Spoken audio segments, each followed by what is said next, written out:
Hello বন্ধুরা, আজ আমার বাড়িতে ছিল গণেশ পুজো। দেখুন কত সুন্দরভাবে সাজিয়েছি। কিভাবে সাজাবেন দেখুন।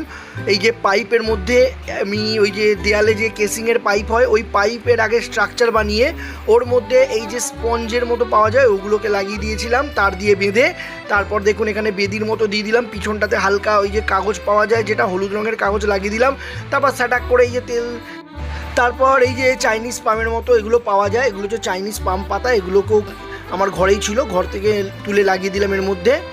এবার এই যে এগুলো দেখছেন সন্ধ্যামণি গাছের মতো, এগুলো খুব সুন্দর ওই স্পঞ্জের মতো গুজে দিলাম, কত সুন্দর লাগছে দেখুন, বিউটিফুল। এই দেখো বন্ধুরা, আমাদের গণেশ পুজো।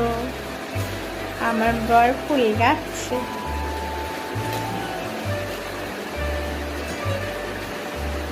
এখন বাজে রাত 1টা।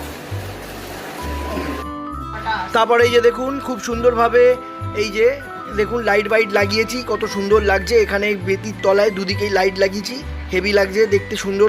আমাকে কমেন্টে বলবেন কেমন হয়েছে। গণেশটাও আমাদের খুবই সুন্দর এসেছে, দেখবেন গণেশ বাবা আমাদের কেমন রূপ হয়েছে দেখবেন তাকে। এই যে দেখুন পিছনে এমনি কাগজের মতো স্ট্রিপ কিটে সুন্দর এমনি ফ্ল্যাশের মতো লাগিয়ে দিলাম, যাতে মনে হচ্ছে গণেশের পিছন থেকে সূর্যের রশ্মির মতো উঠছে। দেখুন কত সুন্দর লাগছে। এমনি ঘরে আপনি ইজিলি বানিয়ে নিতে পারবেন, করিয়ে নেবার পর ঘরে এমনি সাজাবেন, দেখুন কত ভালো লাগবে।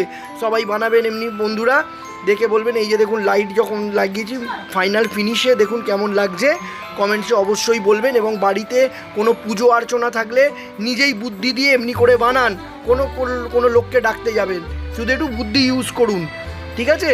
দেখুন কেমন লাগছে বলবেন। জয় শ্রী গণেশ, গণপতি বাপ্পা মোরিয়া, মঙ্গল মূর্তি লোকড়েয়া। সবাই গণেশ পুজো বাড়িতে করুন, সিদ্ধি বিনাশক। আপনাদের যে কোনো বাধা বিঘ্ন যা আছে উনি দূর করবেন। সবাই ওনাকে ভালোবাসুন।